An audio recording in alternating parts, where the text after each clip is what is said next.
fondamentalement, si on doit donner un terme à notre message, c'est juste les trésors cachés de l'Ecclésiaste. Ça sera notre terme de ce soir. Et aussi l'autre tête qui me venait encore dans la tête. Il y avait deux choses qui me venaient dans la tête. Mieux vaut la fin d'une chose que son commencement. Je mixais les deux directement. J'ai intitulé le terme de ce soir comme les trésors cachés de l'Ecclésiaste. Mieux vaut la fin d'une chose que son commencement.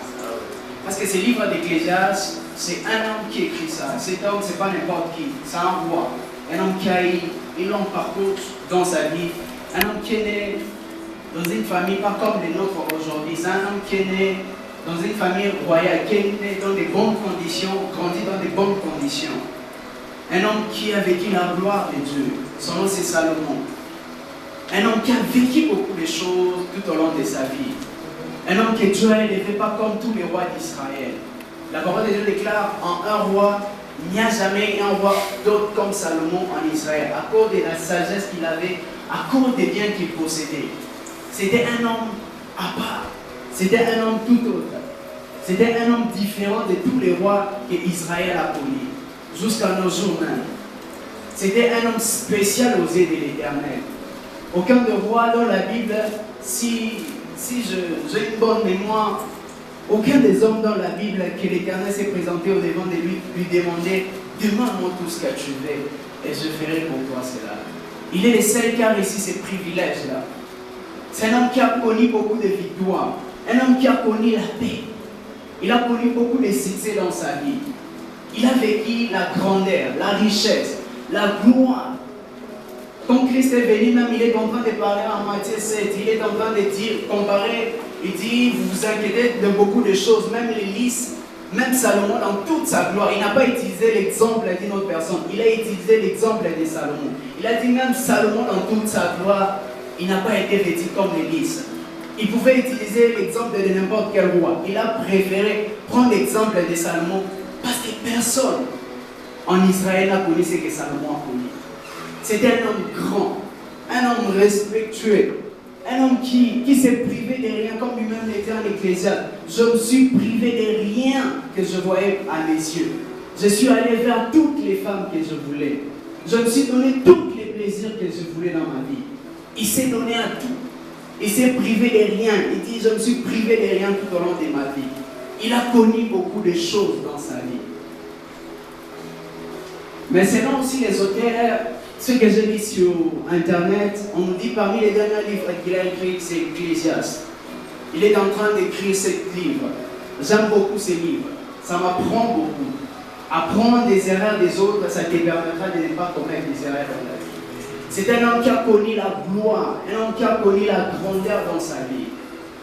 Mais sa fin n'était pas bonne. Lui-même, je vais dire, ce livre se résume par cette phrase. La fin d'une chose vaut mieux que son commencement. La fin d'une chose vaut mieux que son commencement. La fin d'une chose vaut mieux que son commencement. J'étais en train de me demander comment cet homme. J'étais en train l'autre jour, bon, j'ai manqué quoi faire. J'ai commencé à calculer les biens que Salomon avait aujourd'hui si on convertissait. J'étais en train de regarder les tonnes. On nous dit chaque année il recevait 20 tonnes d'or. J'ai calculé les prix. 20 tonnes d'or aujourd'hui, ça fait environ 20 millions de dollars. J'étais en train de calculer les richesses qu'il avait. C'est que s'il était aujourd'hui, il est plus que Bill Gates, il est plus que n'importe qui. Il était très riche. Il a connu la gloire. 1000 femmes. Il s'est privé de rien. Tous les plaisirs du monde étaient à lui. Il a dit tout ce que je voyais, je partais. J'ai privé mes yeux de rien. Lui-même est en train de dire cela. Mais cet homme est devenu pessimiste comme ça. Pourquoi?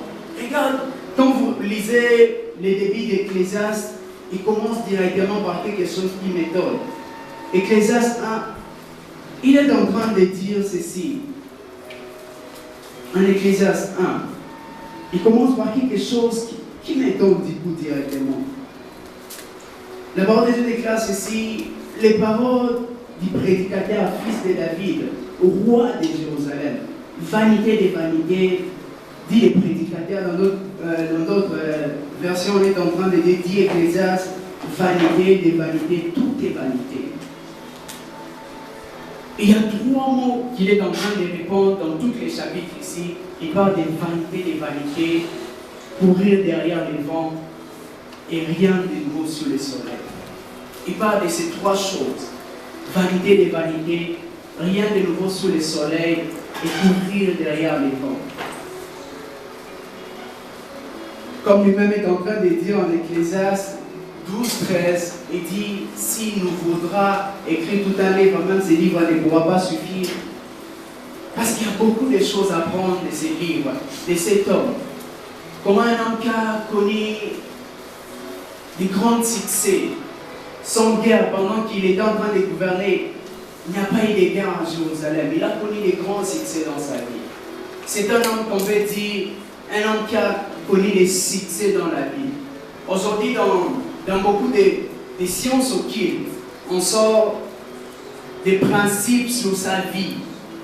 On tire des principes sur sa vie pour devenir riche. Dans beaucoup de sciences aujourd'hui. C'est un homme qui a connu les succès dans sa vie. Mais à la fin, qu'est-ce qui lui amène à être si pessimiste comme ça? Il est devenu négatif dans tout ce qu'il disait. Il est devenu négatif. Rien de nouveau.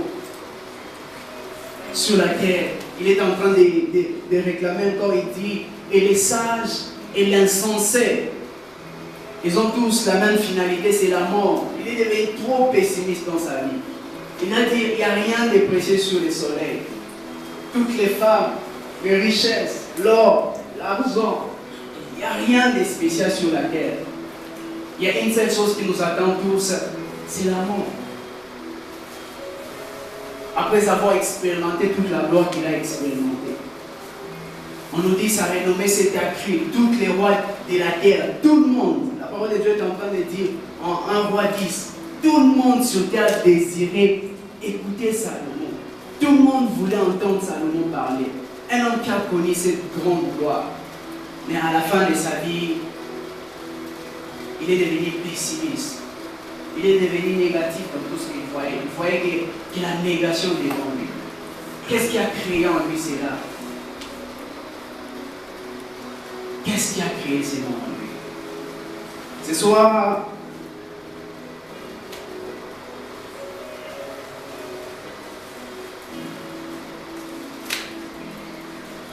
je vais dire à quelqu'un une chose.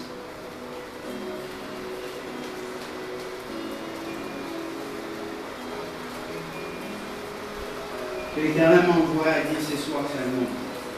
Je ne vais pas prendre beaucoup de temps, il nous reste déjà peu de temps ici.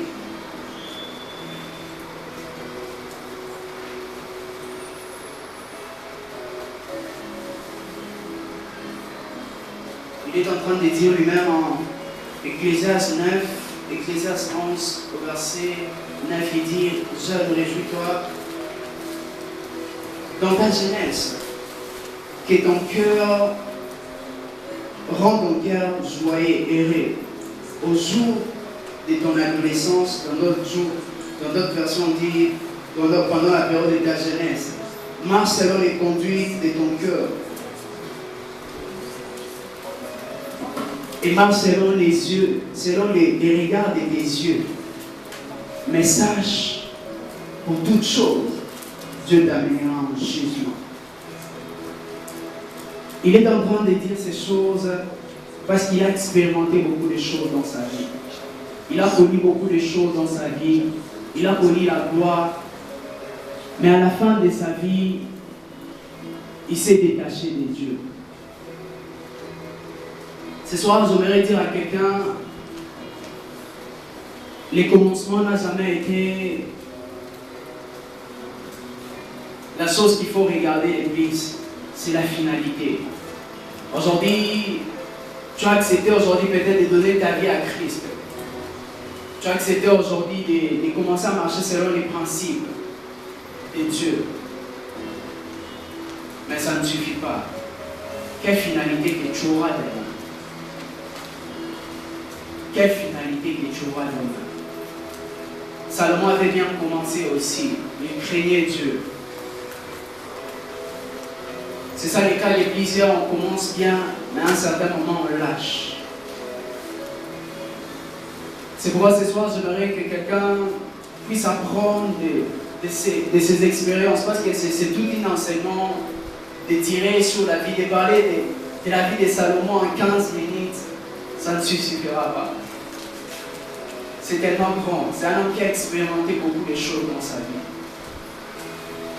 Ce soir, ce que j'aimerais dire à quelqu'un, c'est juste, quelle sera la finalité de ce que Dieu est en train de faire aujourd'hui. Chaque jour qui passe, on s'approche de la mort, même qu'on les veille, qu'on ne les veille pas. On s'approche de la mort. Ou soit on s'approche du jugement de Dieu. Quelle sera la finalité aujourd'hui si Christ est révélé? Lui-même est en train de dire, livre à ton cœur tout ce que tu désires, mais sache un jour qu'il y aura les jugements. Il y aura les jugements. Ce soir, je suis venu dire à quelqu'un simplement ça.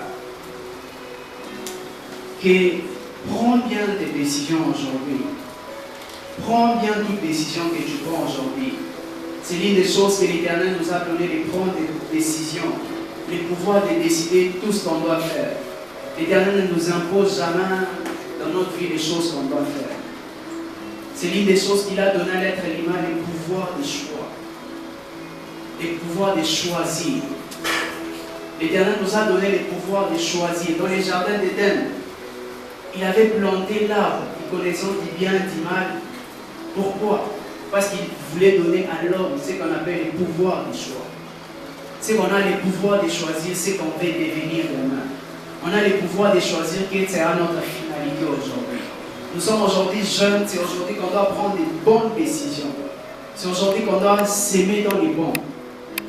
Aujourd'hui, ce que tu es en train de s'aimer aujourd'hui, tu vas les récolter demain. C'est pourquoi ce soir, je vais t'encourager encore, toi qui t'as approché à Christ, reste, approche-toi encore davantage à Christ. Toi qui ne t'es pas encore approché à Christ, il est temps de prendre des bonnes décisions dans ta vie, de marcher avec lui. Car aujourd'hui, tu pourras donner ta vie à tout plaisir qui est dans le monde. Comme le roi Salomon, tu ne vas pas me dire que tu vas vivre des grands plaisirs que Salomon. Il a vécu des grandes choses plus que nous tous ici.